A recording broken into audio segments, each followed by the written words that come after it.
Greetings, petrolheads! Welcome back to Automation the Car Company Tycoon game. So today, last time I made a little bit of a mistake. I actually intended to do 2 reviews in yesterday's episode, but it's okay, we can do it another time. Today let's look at the AAG Cutlass by James Brown. So once this is loaded up, we can see that this is actually also a front-engined car, using the kind of Corvette style body shell. Kind of a pretty interesting look that he did with the morphing here. The rear 3/4, that almost reminds me of something like a Chrysler Crossfire, just the shape of this rear end, which is cool. And as far as looks go, okay, I see the grill you were using there. Some vents on the side. The headlights look kind of a little bit lonely, like there's not really, because the vents down here are so dark and there's nothing between the two headlights and not even a badge or anything. The headlights look kind of lost. They seem kind of a little bit out of place.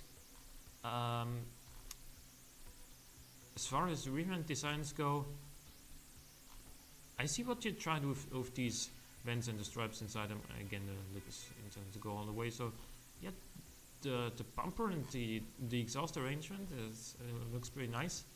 I'm not fully sure about the taillights. I don't know if this really looks like 2015.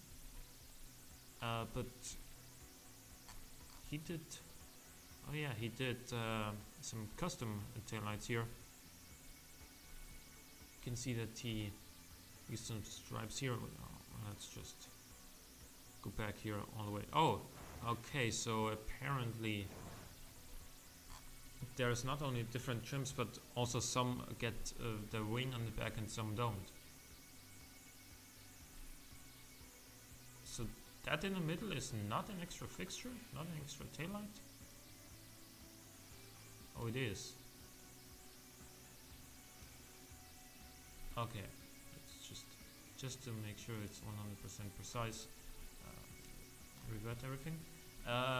Yeah, I'm not totally sure if that's like 2015-esque, but it's certainly not too old-fashioned. So it's the rear end is fine. Front could use a little bit more work. But what is it actually made of? It is probably a monocoque. Yes, an aluminum monocoque with aluminum panels, double wishbone front and alternating rear suspension. As expected, the engine is mounted longitudinally, and apparently, no, that pop-up message was just to tell me that can't change anything on the chassis section. So let's look at this engine. It is a 2.5 liter inline 6 with a 5 valve per cylinder setup. Now that's gonna be interesting. Higher stroke than bore, so not really made for the highest RPMs. You get a billet steel crank, I-beam steel conrods, and forged pistons. So pretty high quality. Relatively low cam profile, those. 179 horsepower is, reasonable for a 2.5 liter, and certainly suits the entry level kind of trim that this is. I'm assuming, yeah, because there's also a 3 liter and a 3.9, so this is the smallest version. So it might as well be kind of a little bit detuned with some good early torque and not very high rev limit. But the RPM limit is apparently still, 7100 is actually not that low. We got direct injection, throttle per cylinder configuration, and the performance intake, even on the smallest model. So that's, we're getting serious about the whole sportiness thing. Fuel mixture is all the way leaned out, and then we got long tubular headers with a single exhaust pipe, 2.25 inch exhaust diameter, 2 straight flow mufflers, And yeah. Also, he's using all of the available fuel octane, which is a good start.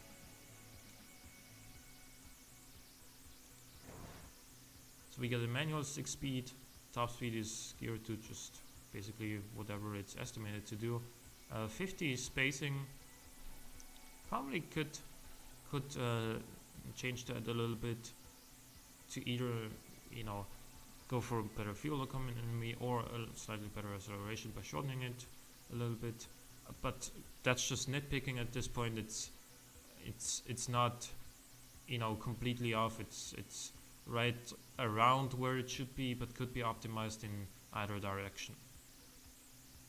And also we got a viscous LSD.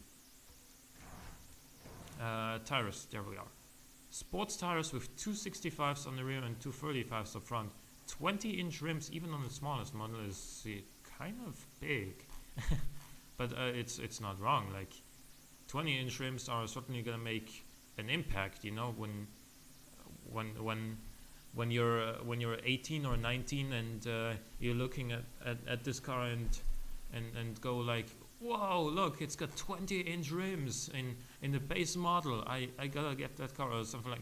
You know, it's something that people could get excited about in this price range. So yeah, not a bad thing. 4-piston vented discs up front with 2-piston vented discs on the rear. No brake fade, no issues there. Very good stopping distance actually. And a fully clad under tray with 50 wing angles front and rear.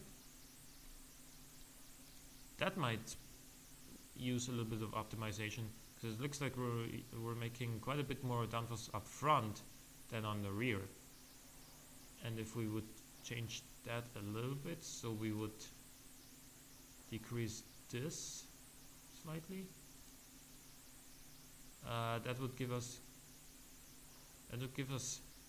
better drivability, lower sportiness a little bit because, you know, less total downforce, but also better balance of the downforce. Would like we're losing sportiness because we're losing overall downforce, but because it's, you know, front and rear downforce are closer together, that makes it more drivable. Cooling airflow is like really low, but still more than required. This can offer how much cooling? 870. So it was back at 139.3. Okay. We do get a healthy amount of brake airflow, which is fine. 2 seats only. That might be a negative point about this thing, because usually when you're looking at a car like this,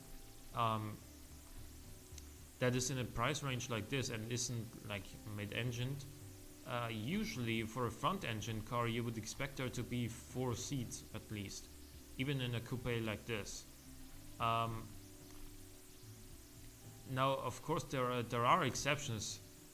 You can't really compare this to a Corvette in terms of its expected market. But since it is using the same body shell, you kind of gotta make the draw here and say that the Corvette also has 4 seats. So yeah, there's definitely this.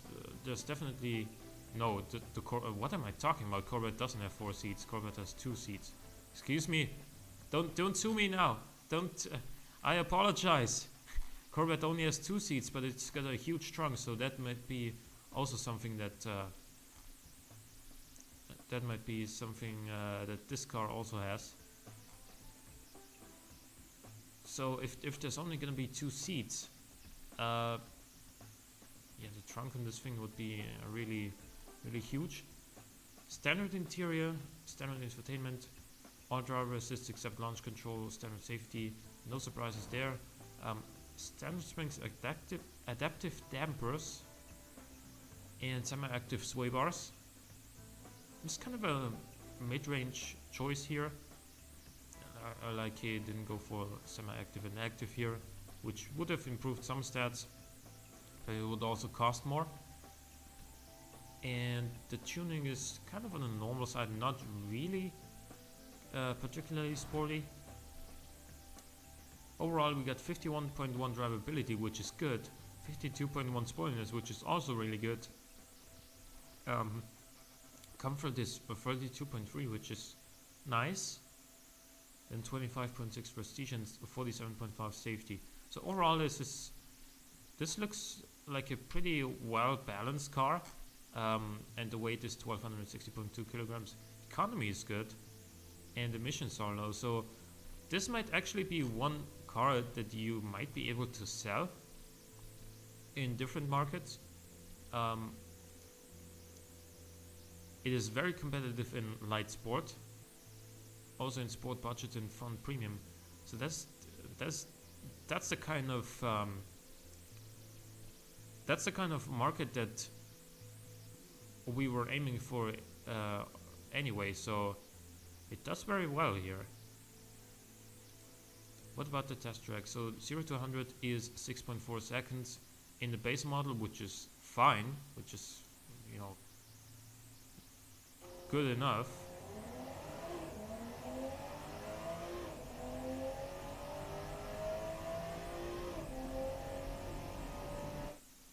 What about the track time? 127.24. So while this is kind of comparable to the 1.5 liter version of the Mamba, it is slightly slower, but it has more power. It is certainly more. How do we put this? It is well, it is more economical. That's for one thing. But it's also probably more everyday usable, which, I mean, if you want a budget sports car, that usually means you're on a budget. And if you buy this car, it is certainly more everyday usable than the Mamba is, just because it's mid-engined, the Mamba, and this one isn't.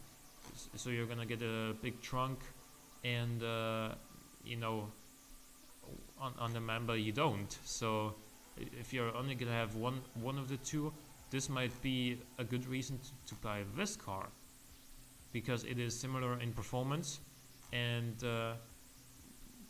yeah, has similar power output, similar drivability and sportiness stats here, which is pretty nice that you were able to balance these stats to be so close together. A good work. And yeah, I can really see this one being a very competitive car in this kind of niche. So let's see what the 3.0 has to offer. I'm assuming it's gonna have a 3-liter engine. Yes, it is a V8, a 3-liter V8. Has 5 valves per cylinder, aluminium block and head again. A little bit higher bore than stroke, and same internals as on the inline 6. Still pretty low cam profile, and still kind of detuned as far as, you know, the overall power output and the torque curve go. Again, using all the available octane, again VVT on all cams, again naturally aspirated. Same setup here, throttle per cylinder and performance intake. 6600 RPM, because we are making the power earlier than on the inline 6. Then again, no surprises here. Let's see, 205 horsepower, 270 newton meters. Good economy, good reliability, decently low weight, and alright, this is geared with a lot of overdrive, viscous LSD still. Then we got 6-speed as usual viscous LSD. The same tire diameters, the same rims. Everything's the same here, still sports tires, and on the brakes, brake setup is the same as well. this is also the same. Although, wait, no, where are we now? Okay, there we are. Although now we get a choice of active wing or not. Does this have a wing?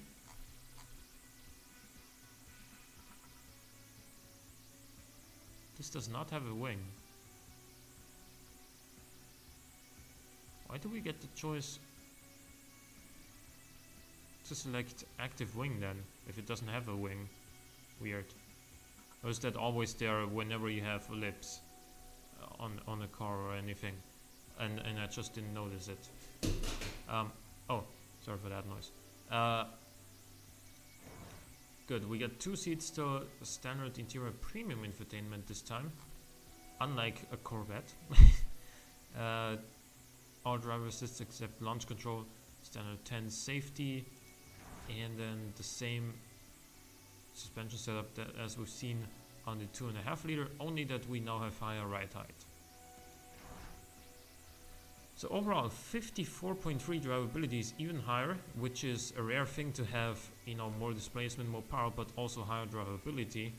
So good job there.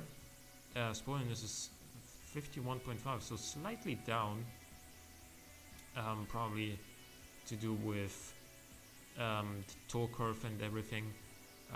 Just the way that this has even lower cam profile, which plays a big role in that in that regard. Overall economy is still pretty good, still really good for a car like this actually, and 0 to 100 isn't actually faster. Neither isn't the top speed actually lower? Wasn't it 240 on the inline-6 version? I'm not sure, but it is faster on the track, 126.6.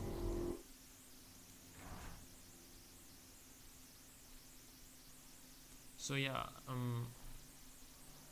this doesn't appear to be a whole lot faster, because while the V8 is certainly more powerful, it is also heavier. So probably this would be a better, can you say a better everyday car? I mean, I don't know, what I'm getting at is it has more torque and it has more bottom end torque than the 2.5 liter inline-6. So probably it would be a little bit, you know, better for cruising and stuff, better for just, you know, yeah, well, cruising, going in a high gear at low RPMs and stuff like that. More flexible as far as the engine goes. What does this cost? This costs $28,350. So maybe, because that's almost $5,000 more, maybe that might make it a little bit less attractive to customers. But then again, it also has premium infotainment, which the other one doesn't have. So well, this is a more expensive version with more expensive infotainment and 2 more cylinders, but it's not actually that much faster. Let's look at the 3.9 liter then. Alright, so we get a different grille here, and the rear is still the same, and yeah, okay, chassis is gonna be the same as well. We got a 3.9 liter V12 in here actually, from cast iron, and then 4 volts per cylinder with VVL. Yeah, this torque curve looks really VVL like. 76.2 stroke compared to 73.64, so a little bit more on the stroke side of things. Same internals as in the other engines we've seen. The VVL profile is 63, which is kind of average, but the cam profile is really low. Not exactly sure why.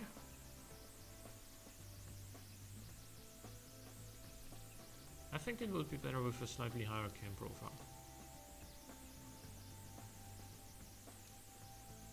Oh, actually the smoothness would go down if we increase the cam profile. That's interesting. Still direct injection, frontal persona, performance intake, 66 ignition timing, 8300 RPM limit. And at 8100 we are making our peak power. Long turbo headers, dual exhausts, plenty of exhaust pipe, and again straightforward mufflers.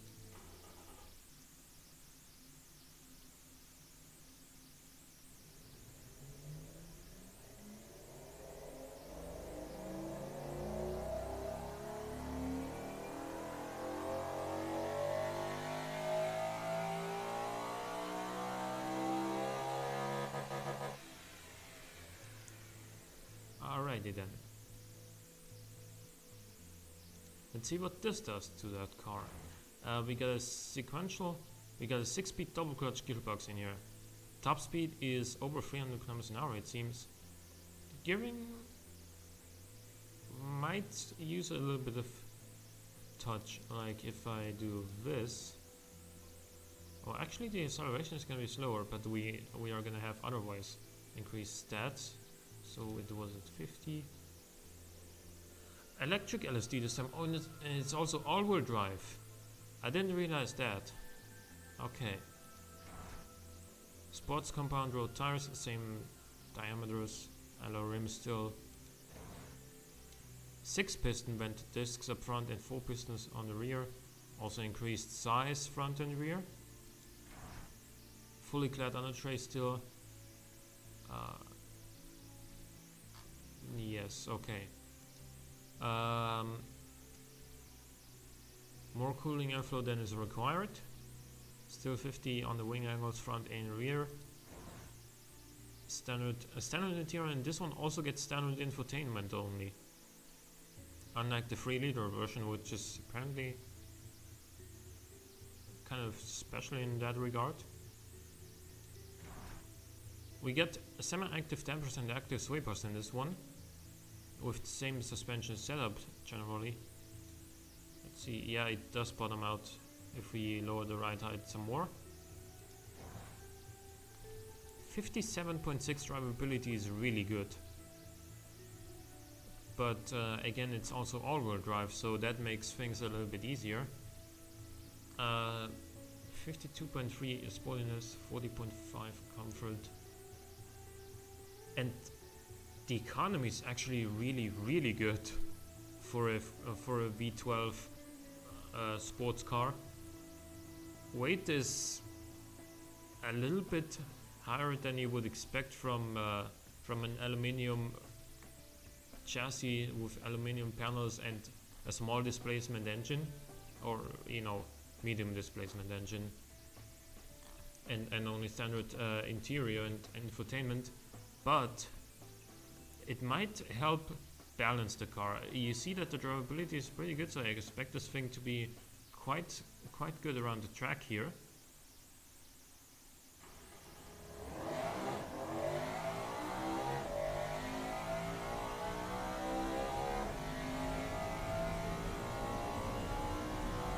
It certainly goes a lot faster off the line than the others. 121.17, so that's pretty damn good, I gotta admit. And how much does this one cost? Well, okay, this is out of reach. This is in a different price class, or out of reach compared to the Mamba's price range. Yeah, 38,430. That's about 8,000 more than the most expensive Mamba, which also only has a 2-liter engine. So this is not really comparable to the Mamba anymore. It is a decent sports car though, and somewhat, if you look at it like this, with this kind of grille, it looks kind of Aston Martin-ish, doesn't it? So overall, let's kind of leave this one out of the equation. Let's focus on the other two.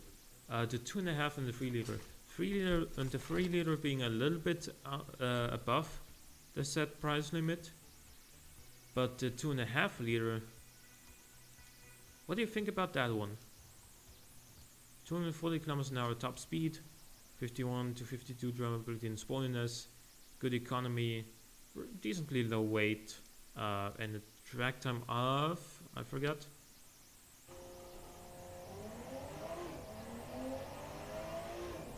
127.2. So that's good. That's pretty good. What do you think about this one? Leave some comments below. So hope you guys enjoyed the episode. Leave a like or a comment if you did. Thank you for watching. I will see you tomorrow with another review.